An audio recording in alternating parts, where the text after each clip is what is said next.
ఈరోజు సెప్టెంబర్ 17 రోజున తెలంగాణ విమోచన దినోత్సవాన్ని ఇల్లంతకుంట మండల కేంద్రంలో నిర్వహించడం జరిగింది.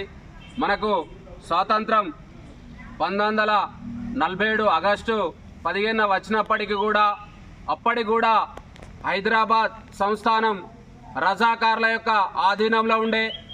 అప్పటికి వాళ్ళు ఇంకా వాళ్ళ యొక్క కమంద హస్తాల్లో బందీ అయి ఉన్నారు. కానీ మనకు స్వాతంత్రం ఆ యొక్క తెలంగాణ హైదరాబాద్లో ఉన్న సంస్థానం మనకు 1948 సెప్టెంబర్ 17న విమోచనం జరిగింది. అప్పుడు కేంద్రంలో ఉన్న సర్దార్ వల్లభాయ్ పటేల్ గారు తన యొక్క భారత సైన్యాన్ని మోహరించి ఈ యొక్క హైదరాబాద్ సంస్థానాన్ని ఈ యొక్క భారత యూనియన్లో విమోచనం చేయాలని అప్పుడు దిశానిర్దేశించారు. కానీ అప్పటికి ప్రజలలో ఉన్న ఉద్రిక్తత కావచ్చు, ఇటు భారత సైన్యం కావచ్చు చుట్టుముట్టడంతోనే అప్పుడున్న 7వ నవాబ్ తన యొక్క ఈ యొక్క విమోచన దినోత్సవాన్ని తను భారత సైన్యంలో లొంగిపోవడం జరిగింది. దానికి ఈరోజు ఇల్లంతకుంట మండల కేంద్రంలో ఈ యొక్క విమోచన దినోత్సవాన్ని నిర్వహించడం జరిగింది.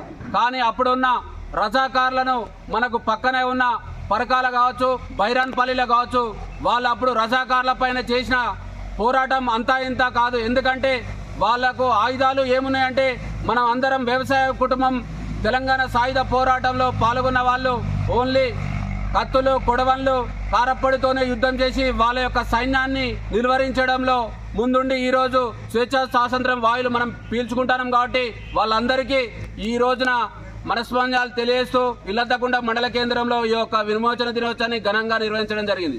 అదేవిధంగా భారత ప్రధాని నరేంద్ర మోడీ గారు ఈరోజు జన్మదినాన్ని పురస్కరించుకొని ఇల్లంతకుంట మండల కేంద్రంలోని వృద్ధాశ్రయంలో వారి జన్మదినాన్ని పురస్కరించుకొని పళ్ళ పంపిణీ చేయడం జరిగింది. ఎందుకంటే వారికి ఈ యొక్క దేశంలో మనం చాలా గర్వించాల్సిన విషయం. ఎందుకంటే ఒకప్పుడు భారతదేశాన్ని అన్ని దేశాలు చాలా చులకన చూసేది. ఇప్పుడు ఈ మూడు టర్మ్లలో నరేంద్ర మోడీ గారు చేస్తున్న అభివృద్ధిని చూసి ఇలా భారతదేశాన్ని చూసి పలు దేశాలు వణుకుతున్నాయి. ఎందుకంటే క్రమశిక్షణ, నిబద్ధత తను ఉన్న అంత ఏజ్లో కూడా రోజు 14 గంటలు కష్టపడుతూ ఈరోజు భారతదేశాన్ని విశ్వగురువులో ఉంచడంలో నరేంద్ర మోడీ గారు చేస్తున్న కృషి అంతా ఇంత కాదు. చారిత్రాత్మకమైన నిర్ణయాలు కావచ్చు, ఎందుకంటే ఇట్లా చెప్పుకుంటే పోతే చాలా ఉన్నాయి. కానీ వారికి ఆయుర ఆరోగ్యాలు, ఐశ్వర్యాలు ఆ భగవంతుడు ఆయనకు శక్తి